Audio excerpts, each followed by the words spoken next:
Okay. So we're going to go ahead and get started. And as people join us, we can just keep on going through the presentation. So good evening, everyone. My name is MaryAlice. I'm the Prevention Coordinator at the Alcoholism and Drug Abuse Council of Orange County, also known as ADAC. And we are here tonight to talk to you about some current trends in alcohol and drug use. So the first thing we want to start off with is alcohol. This doesn't seem to be as big of a problem that we are dealing with currently right now in our schools and communities, but we want to make sure we're paying attention to alcohol because alcohol has always been there and it will always be there. So standard drinks have kind of changed over the years. What is available to our kids in our convenience stores, gas stations, grocery stores is much different than the 12-ounce can of beer, the 5 ounces of wine, or the 1.5 ounces of distilled spirits that we are used to seeing as our standard drink sizes. A trend that is happening within the trend of drinking, especially for adolescents, is binge drinking, which is a pattern of drinking that brings the blood alcohol concentration to levels of 0.08 grams per deciliter. So raising the blood alcohol concentration to a very high level in a short amount of time. For women, binge drinking would look like 4 drinks or more in 2 hours or less. And for men, that would look like 5 drinks or more in 2 hours or less. Binge drinking is something that's different than heavy drinking. So heavy drinking is considered to be 14 drinks or more per week for men and 7 drinks or more per week for women. And some of the negative effects of heavy drinking are what you can see here on the screen. Liver damage, it affects brain function, it stresses the heart, increases our cancer risk, and weakens our immune system. So for adolescents, it's really important to monitor the amount of alcohol they are consuming. And if you happen to see a pattern of binge drinking developing with your teens, it's really important for you to have those conversations with them at a young age because binge drinking as an adolescent can lead to heavy drinking as an adult. Some signs and symptoms of alcohol poisoning. So alcohol poisoning is a severe and potentially fatal physical reaction to an overdose of alcohol. Any person can overdose on alcohol if they consume too much too quickly. So some signs and symptoms of alcohol poisoning would be vomiting, unconsciousness, cold, clammy, pale, bluish skin, slow or irregular breathing, which would be less than 8 breaths per minute or 10 or more seconds between breaths. Some alcohol trends that we are concerned about here within our community, and we do this work all across Orange County and in the Mid-Hudson region. So the standard drink size is becoming much larger, and it is easier to access those larger amounts of alcohol in places that are commonly visited by adolescents. So the 22 to 24 ounce cans of beer or other types of drinks that are available single serving from the convenience store refrigerator. Multiple servings of liquor in one drink, larger pours of wine in restaurants or at places where a person would consume wine. A standard pour is 5 ounces, but we have been seeing increases in those standard pours of wine, 9, 10 ounces per glass. With binge drinking, some things that you want to watch out for is playing drinking games. Beer pong happens to be a very popular one that's been around for a really long time.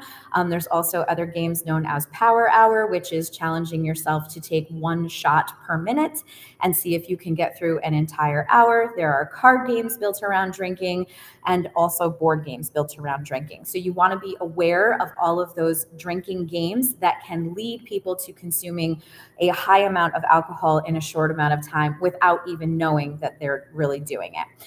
The higher concentrations of alcohol. So here in our community, we have seen an increase in wineries, distilleries, and breweries, and many of those homemade drinks have higher concentrations of alcohol than the standard amount of alcohol that you would buy in a 12-ounce beer or a regular bottle of wine or a bottle of liquor from the liquor store. Some other unconventional alcohol consumption trends that we have been seeing in the past couple of years. So right prior to the pandemic, there was a TikTok challenge challenging adolescents or anyone to drink straight alcohol, and that was done with using hand sanitizer. And who could have predicted then that in just a few short months, we would have no short supply of hand sanitizer? So the TikTok challenge showed people how to pour hand sanitizer into a Dixie cup, add a packet or a couple of shakes of salt. And what that did was separate the gel from the pure alcohol. And then the challenge was to do shots of that pure alcohol. As we know, drinking rubbing alcohol can be very, very harmful and dangerous to our health. But because it was a challenge that was going around on social media, it was something that we were seeing. In addition, some other alcohol challenges that have been floating around the internet for a few years now are soaking feminine products in some type of liquor and inserting them into different places in the body, putting alcohol into our eyeballs, and then also soaking any type of candy in alcohol so that the candy will absorb all of the alcohol and then eating the candy. In terms of mixology, so alcohol is still the most commonly abused substance by adolescents because it is still currently the most easy to obtain. We will probably see that change as we go forward with cannabis legalization. However, it's very important to have conversations with your kids about the harmful effects and dangers of mixing alcohol with any other substance. And those substances include nicotine and caffeine. So when two substances are mixed together and consumed at the same time, so alcohol and cannabis, for example, alcohol and pills, alcohol and caffeine, or even nicotine, the effect of mixing those substances together will increase the effect of both of those substances, making the effect more extreme from each one. And that's when we can see some potentially dangerous and even fatal reactions to having too much of those substances in the system. So in terms of alcohol poisoning, if you suspect a person is experiencing alcohol overdose or poisoning, you want to put them into this overdose recovery position, which is at the bottom right of your screen. You want to make sure that their airway is not blocked, move their knee over to the side so that they cannot roll onto their back. That is because a person who is unconscious can continue to vomit even though they are unconscious. So we want to make sure that the airway is blocked and that they are not laying in a position where they can choke on their vomit. Make sure that they are safe, call 911, and stay until help arrives. And the reason it's very important to stay until help arrives is so that you are able to tell the first responders what you know about what the person was consuming. Here in New York State, we do have what's called a 911 Good Samaritan law, which protects you from being arrested, fined, incarcerated, ticketed if you call 911 and wait for help to arrive. Some other drink or along the lines of alcohol, which really isn't alcohol, although it can be mixed with alcohol, is the mixture of cough syrup, some type of soda, typically it's Sprite or Mountain Dew, and throwing in a Jolly Rancher for good taste. It is referred to either as purple drink, scissor, lean, made very popular by music in the past couple of years. It kind of took a little hiatus, but recently, again, there was a TikTok challenge going around during the pandemic, and we have seen an increase in adolescent use or overuse of these cough syrup medications. And part of the reason for that could be that because during the pandemic, many of us stocked up on cough syrup and other types of medication that when taken at high doses can cause intoxication. And we might not realize that our kids are raiding our medicine cabinet for these over-the-counter medications and finding videos online that will tell them how much they need to take to get intoxicated. So if you host a party where alcohol is served, you need to make sure that you avoid breaking the law. In addition, just less than 1 month ago, so this hasn't even been updated yet, this is information from Orange County relating to Orange County's social host law. So anywhere where you see the word alcohol on this slide, you can also add in alcohol as well as cannabis and all illicit drugs. So here in Orange County, we have a social host law, and the law says that you are not allowed to knowingly allow minors to consume alcohol, cannabis, or other illicit drugs on your property. If you are the person who is in charge of the property, if you are the host, an adult ages 18 years of age or older, you must take reasonable steps to prevent consumption of alcohol, cannabis, or illicit drugs by any minor. Those steps include control the access. Keep those substances away from minors at your party. Control your quantity. Don't purchase too much so that you lose track of it. Verify the age of all people who are consuming any of those substances on the property that you own or are in possession of, and supervise the activities of any minors in attendance to ensure that they are not drinking or consuming cannabis or other illicit drugs. If a person is found to be charged with an offense, a social host offense, the violation is a fine of $500, and the court will also order the completion of an alcohol awareness program, which that program will now include alcohol, cannabis, and other illicit drug awareness, and an appropriate amount of community service time not to exceed 30 hours. And if there is a second offense for the same person, that will be an unclassified misdemeanor punishable by a fine of $1,000 and a jail term not to exceed 1 year. So it's really important that we make sure that our young people know. So for example, if I'm a parent and I'm going away and I'm leaving my 18, 19, 20-year-old child who still lives in my house home while I'm away, and that child throws a party, that child can be charged under the social host law if there is any person on the premises consuming any substance while that person is in charge of the premise. So our kids can get into trouble for throwing parties while we're away. So we're going to move on to ENDS, which stands for Electronic Nicotine Delivery Systems. And these are the devices that most of us know as vapes. And so the picture that you can see on the screen is just a kind of overview of the evolution of these products. They come in pen form, they come in mod form, they come in very small concealable forms, they come in things that can fit into your back pocket, into the palm of your hand, into the arm of your sweatshirt. They're pretty easy to conceal.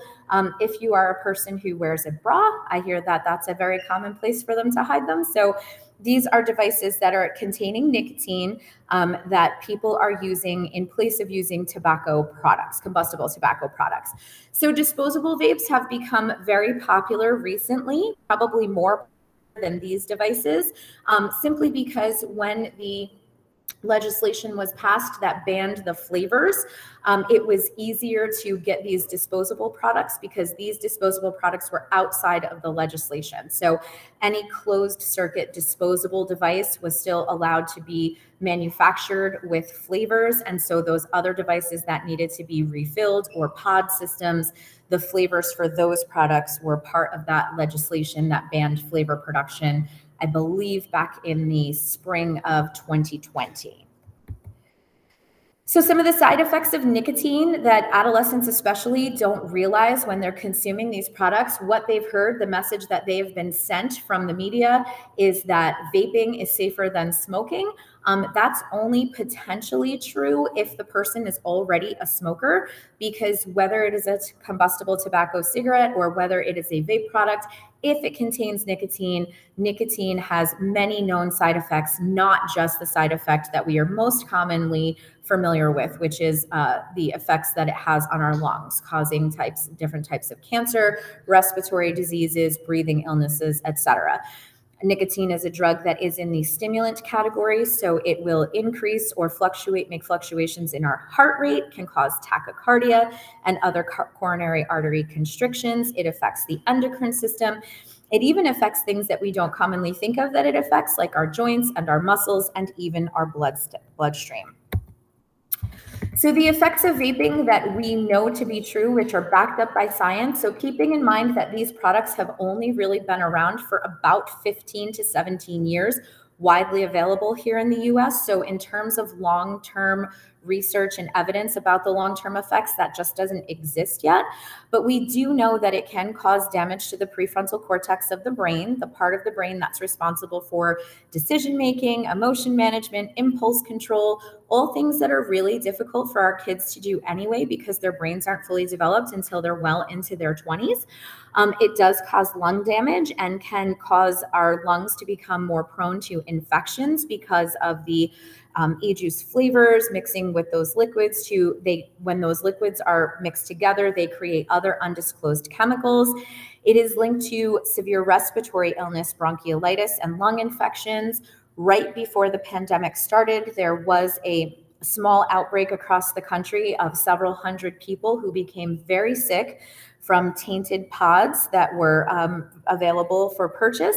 And the reason that that happened was because those pods were made with a different chemical, vitamin E acetate, and that chemical actually can cause severe lung damage. So it is something that has been linked to severe respiratory illness and other lung injury.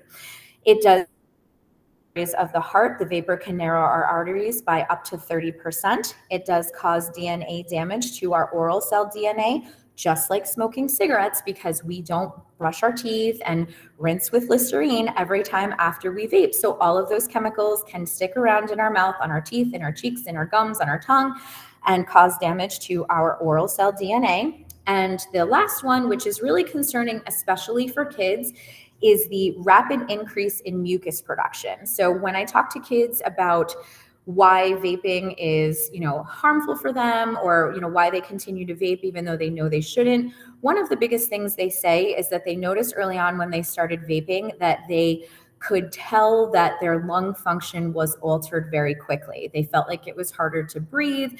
They felt like if they were athletes, which vaping is very common amongst athletes, that they noticed that they couldn't catch their breath after running or doing something that required a lot of strength or endurance. And that's because after just 3 days, our lungs will increase the amount of mucus they're producing because of those chemicals that are in there causing inflammation, which alters lung function. So now we're going to move on to marijuana. So for anyone who is not aware, back in May of 2021, maybe March of 2021, New York State legalized cannabis for recreational use. So legalization for recreational use happened in 2021. However, New York has had a legal medical marijuana law since 2014.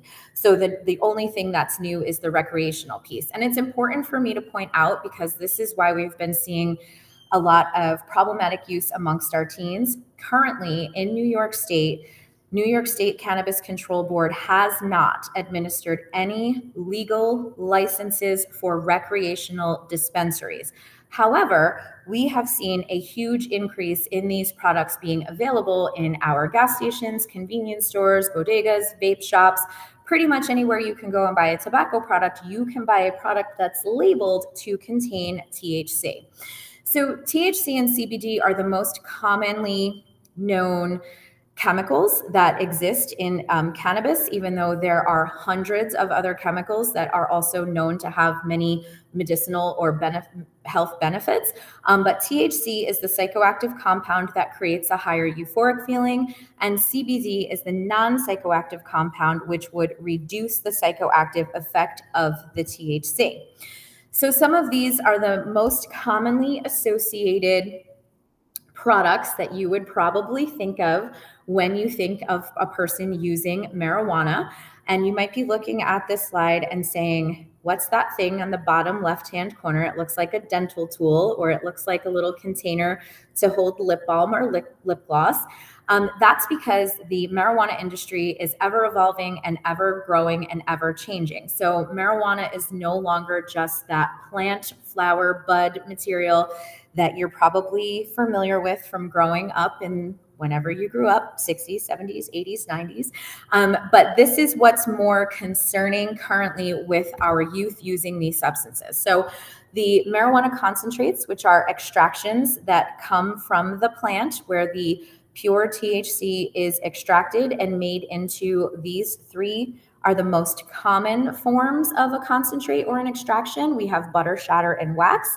And so those products are used in different ways than just rolling a joint or a blunt or putting it into a bong or a bowl. So again, just with the growth of the industry, you are going to be able to see many more different forms of the cannabis product. So think in terms of the growth of the tobacco industry, think in terms of the growth of the alcohol industry, the cannabis industry will do the same. If there is a demand for a product that provides a certain type of experience, there's going to be someone who is going to make that product to satisfy the demand from the customers. So this is the most common way that adolescents are using cannabis products today. And the reason for that is because these pens and cartridges are very easy to conceal. Many adults don't recognize them as a product that might contain THC. And because of the way the liquid is extracted, there is little to no smell associated with these products. So when you think of marijuana, you might think of rolling a joint. When your kids think of marijuana, they might think more of these products. So it's definitely something that you want to familiarize yourself with and make sure that you are looking for these products, seeing if you find something like this, having a conversation with your child and making sure that they know the potential harmful effects of using these products as well. So moving on to prescription drug abuse, this is still a growing and under-recognized problem here in our community and still across the country. It is something that puts young lives at risk every day.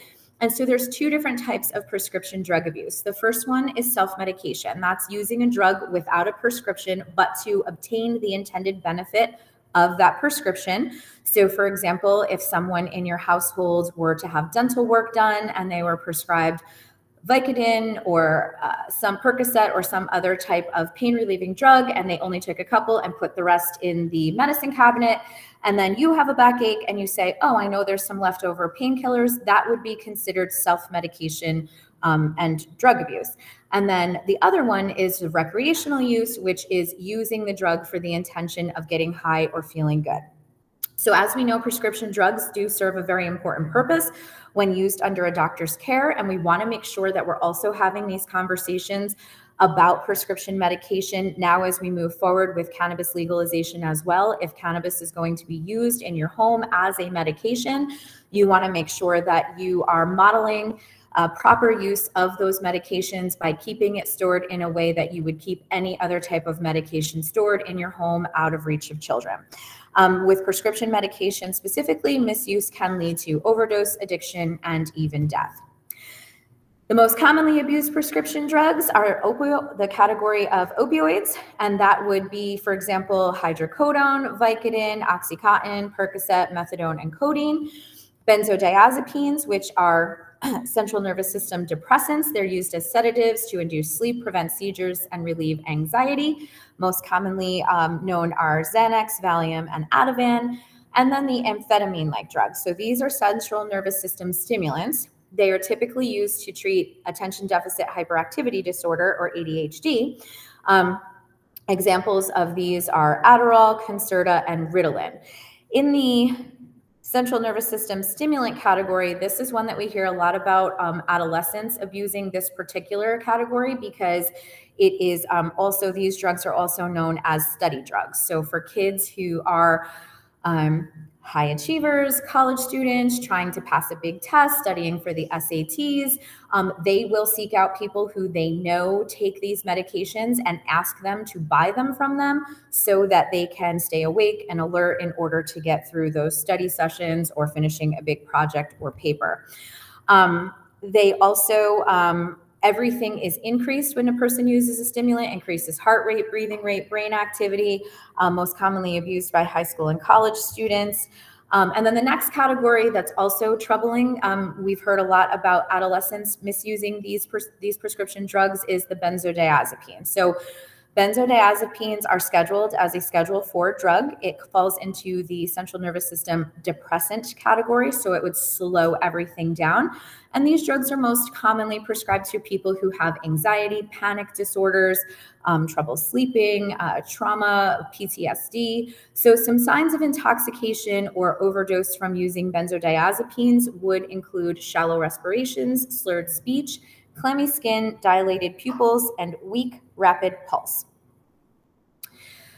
And finally, opiates. So opiates are the man-made or synthetic forms of heroin. They reduce the intensity of pain signals reaching the brain and affect those brain areas controlling emotion. They can cause feelings of euphoria. They are considered a depressant, and the most common prescription opiates that are abused are Percocet, Vicodin, and Oxycontin. We're going to skip this part. So some other things that are worth mentioning, not specific to any drugs, but things that you want to be aware of and having conversations with when it comes to, with your kids, when it comes to using substances. So all of these devices are diversion safes. You can buy them on Amazon. If you don't have Amazon, you can go to Kohl's, you can go to Walmart, you can go to most convenience stores and corner stores, and you can purchase these products to hide things. So they are advertised as a way to protect your money, your valuables, jewelry. If you're traveling, if you're going away, you can get a diversion safe in just about any product that you can think of. A favorite of ours is the Pringles can, because that can of Pringles, when you buy that diversion safe for $19.95, it actually comes with half a can of Pringles, and just the bottom is the stash spot. So anyone can buy these products because they are not advertised to hide drugs or alcohol. There is no minimum age requirement to purchase these products. You can get them in the form of an iPod, a candle, a lint roller, a power strip. So even with the power strip, we actually have that right here in the room tonight.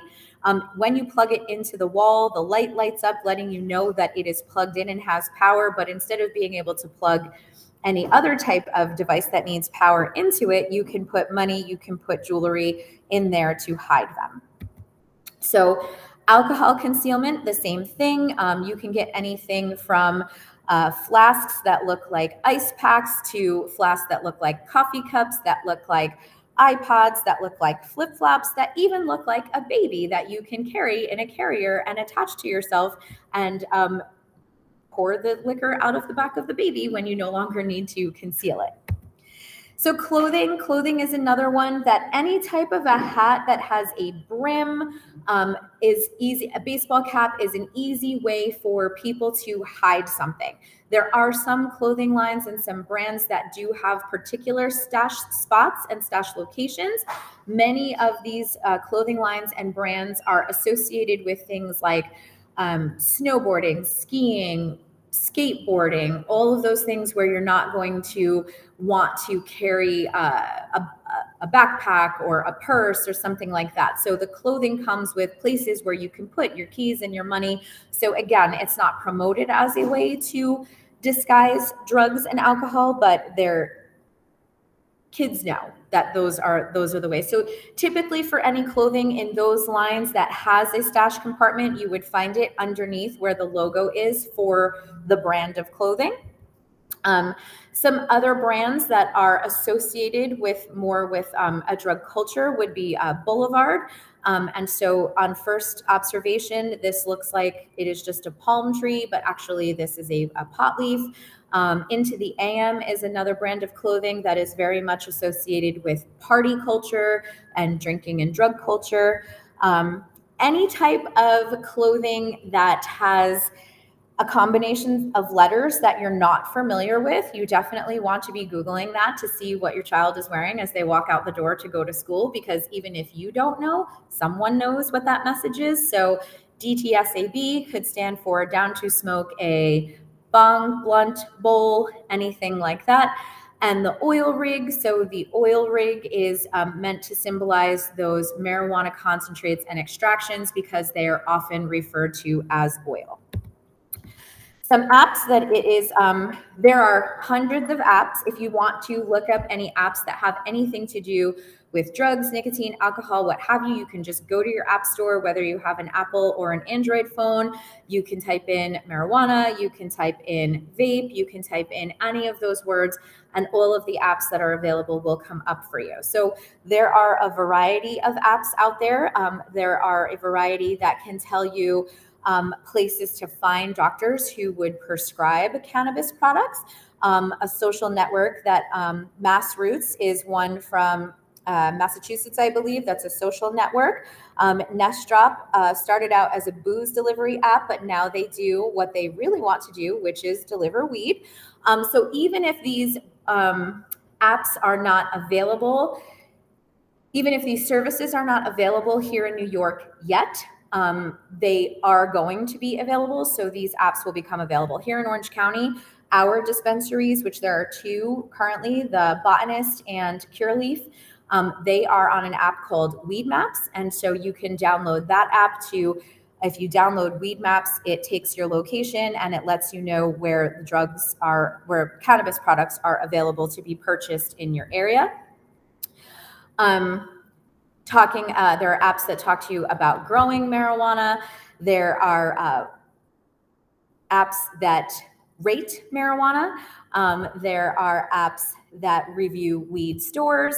There are apps that are related to popular people in popular culture who have been strong advocates of marijuana culture, like Cheech and Chong.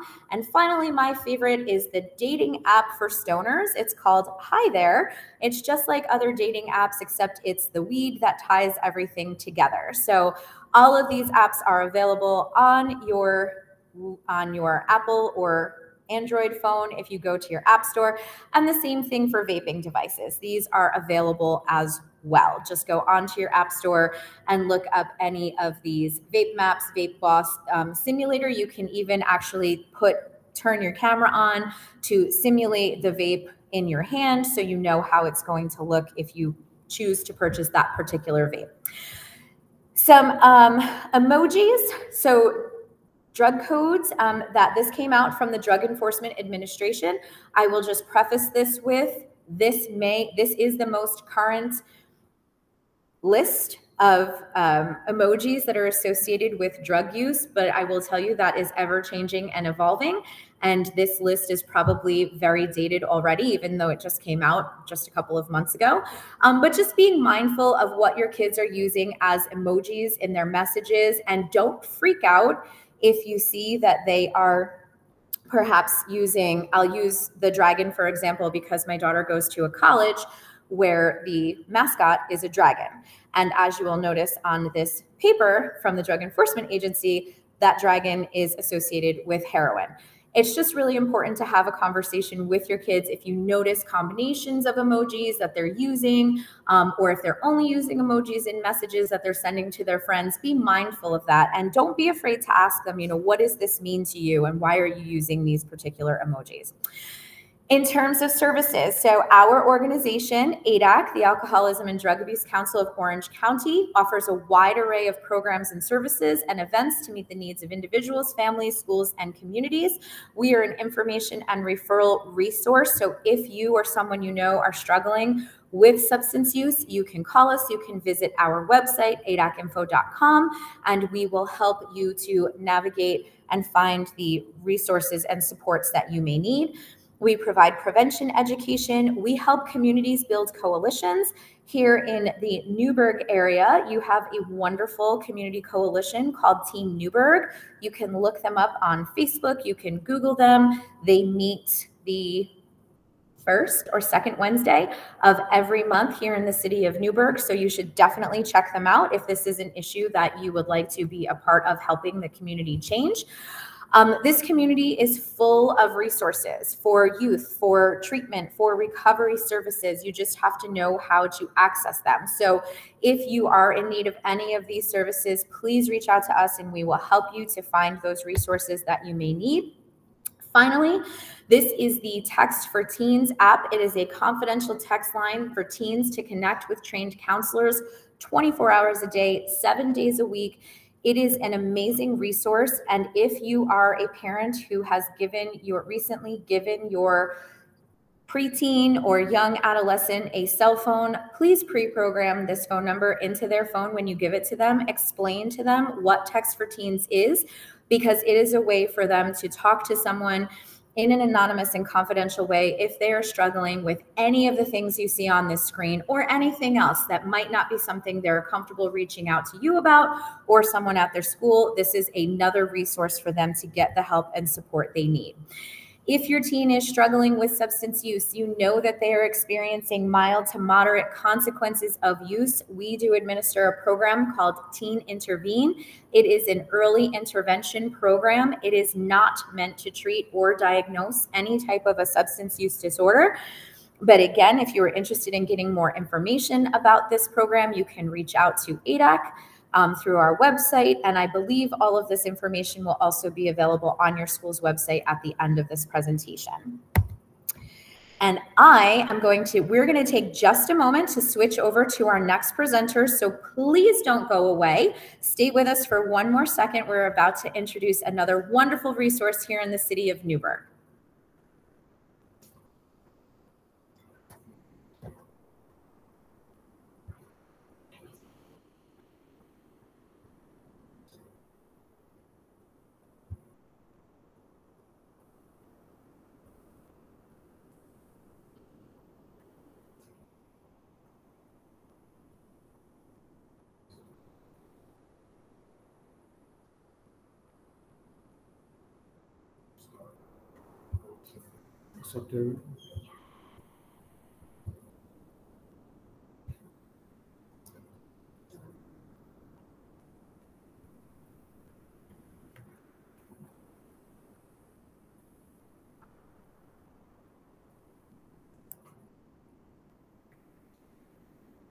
Hello, everyone. Thanks for being on. We'd like to welcome everyone to our new program for Newburgh. It's called Yes Newburgh. Yes stands for Youth Experience Success. It's a very, very exciting program, and we're here to give you a lot of information and offer a lot of great benefits for our young youth here today in Newburgh. Also, my name is Diana Archer. I'm the program manager for this program, and I also have my colleague with me, Mr. Malcolm Davis, who's going to get us started. Thank you all for being here this evening with us to hear about this wonderful program that we have to offer. My name is Malcolm Davis with the Osborne Association. I've been here for 20 years. Give you a little bit of history about the organization. We were founded in 1933. Pretty simply, this organization is about changing lives, really going into communities of individuals who have had criminal justice involvement and make change. We are committed to this process, and we are excited to be bringing this program, our youth program, here to the city of Newburgh. Our mission statement. So a lot of organizations have mission statements.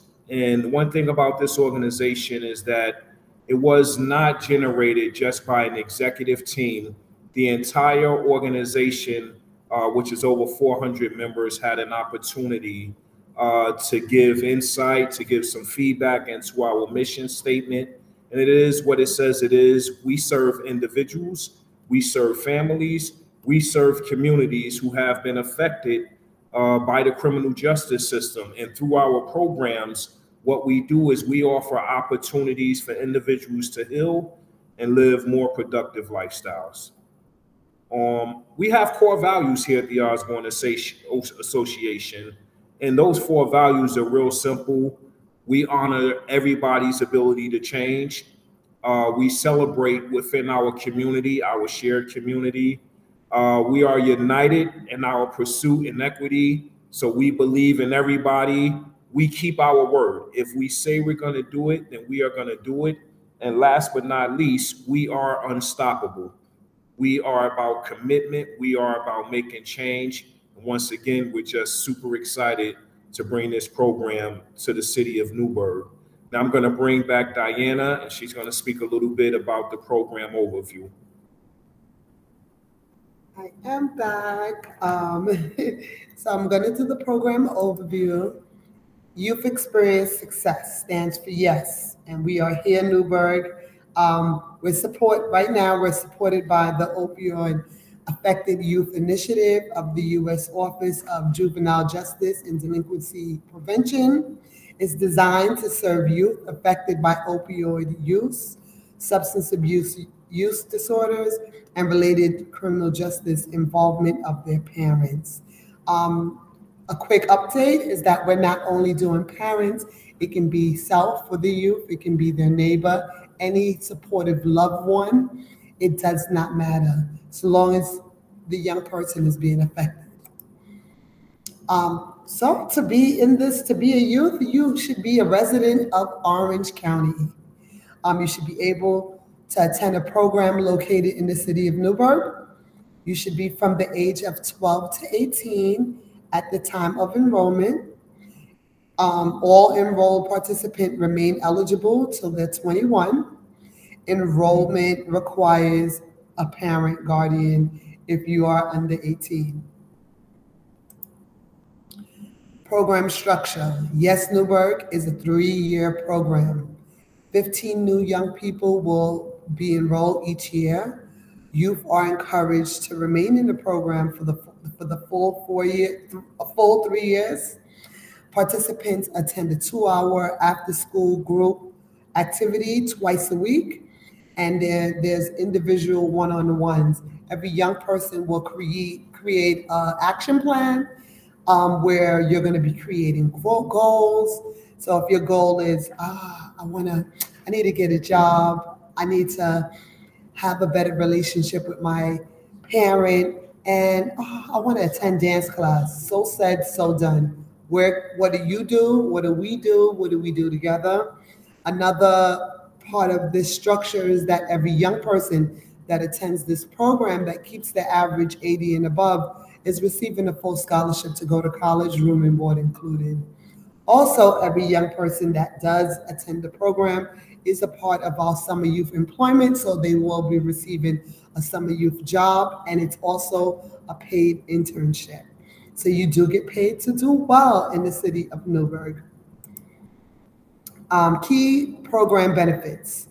It's a cognitive behavioral therapy, substance abuse disorder education and prevention, alternatives to violence project workshops, case management opportunities, family activities, there's so many, trauma screening, education and treatment referrals, when needed, crisis intervention, services and referrals throughout Newburgh.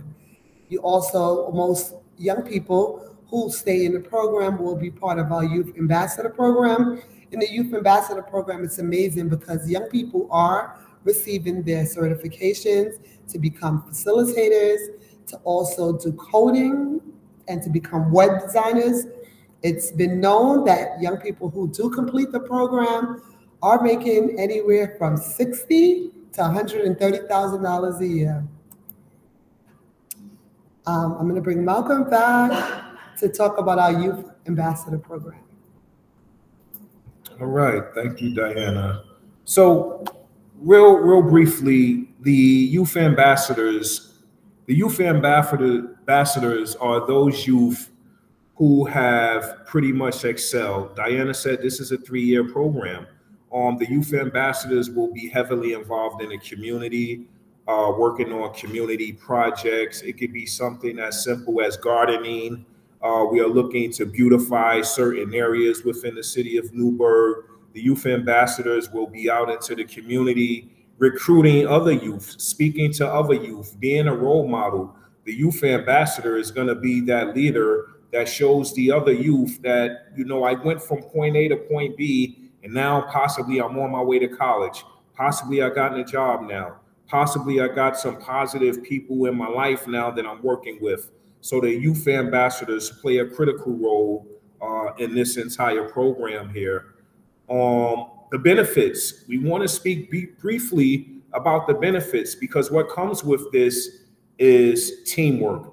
So we have designed a team of caring individuals who are going to be there to support you in your endeavors and moving forward in life. We've also partnered with community members as well, because we know we cannot do this alone. So we're going to be working closely with the communities. Once we identify the needs that you may have, we want to work with the community to help you achieve some of those goals. We want to look at your academic goals and work with you together on that. Stability at home. We want to help you. Let's look at how things are at home and let's see if we can find some stability. This is not only about the youth, the parents play a major part in this as well. So yes, we're here to help the youth, but of course we want to be able to help the entire family as well. So the parents are welcome to be involved in this. Substance abuse, drugs, these things do matter. Come to us, trust us. We've done this, and I got to say, Diana has led this program for many years. We are very successful with this in New York City. The opportunity to do this here, and it's credible. We have the documentation. We have the young adults to speak to this who've already been through the program and are very successful now. So once again, super excited. We look at education. We talk about healthy living, substance abuse. We talk about harm reduction, sex education. We want to build up our youth to be better, productive members of society. And as Diana said, some of you that come through this program will have the opportunity to go on to college for scholarship. What you see here in this last slideshow is Diana's contact information. All you have to do is send an email, make a phone call, communicate, contact with us. Diana will definitely reach back out to you. A member of our team will reach back out to you. And at Osborne, we will welcome you with open arms. With that, I'm going to bring back Diana, and we're going to wrap this up. Malcolm said it all.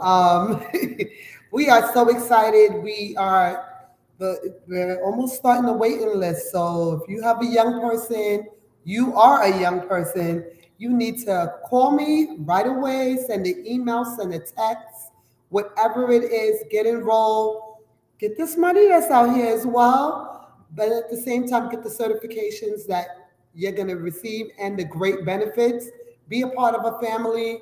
We're here to grow. We're here to help the whole entire family. So if mom needs help, grandma needs help, your neighbor needs help, we're here to help. And we're working very closely with Team Newburgh now. So we're really excited. And thank you for accepting us to your Newburgh family. Thank you.